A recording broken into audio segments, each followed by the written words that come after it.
High, নমস্কার। কেমন আছেন আপনারা?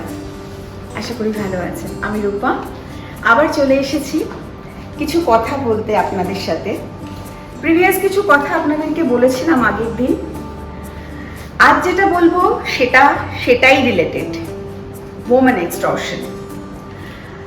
আসলে আমাদের ওমেন এক্সটর্শনটা আমাদের অবজারভেশনে অনেক রকম। যেমন ধরুন, গার্লস চাইল্ড অ্যাবিউজড, আমি আগের দিনও বলেছিলাম। তো এটা কি হয়, অনেক সময় ছোট শিশুরা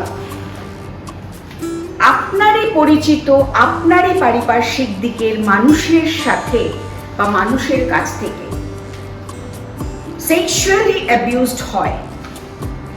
সো আমি বলবো সেই শিশুগুলো কিন্তু আফটার সেক্সুয়ালি অ্যাবিউজড তারা ভয় পায় তাদের প্যারেন্টসদের কাছে পুরো ব্যাপারটা এক্সপ্লেইন করতে।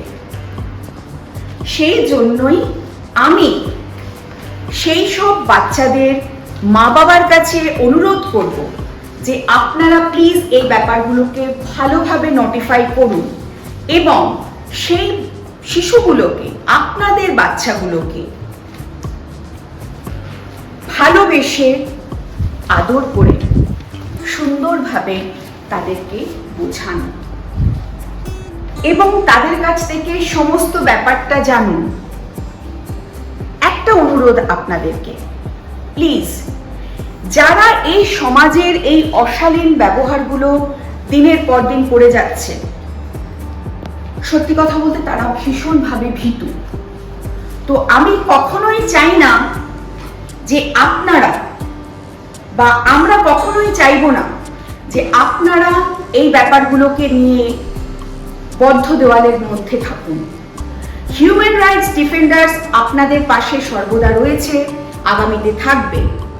আমাদের সমস্ত যোগাযোগের মাধ্যম আপনাদের কাছে রয়েছে। তাই আপনারা এগিয়ে আসুন, আমাদের সাথে যোগাযোগ করুন এবং এই ওমেন এক্সটর্শনের বিরুদ্ধে আওয়াজ তুলুন। আগামীতে আমি আরো কিছু নিয়ে আসবো। আজকের জন্য এটুকু। ভালো থাকবেন।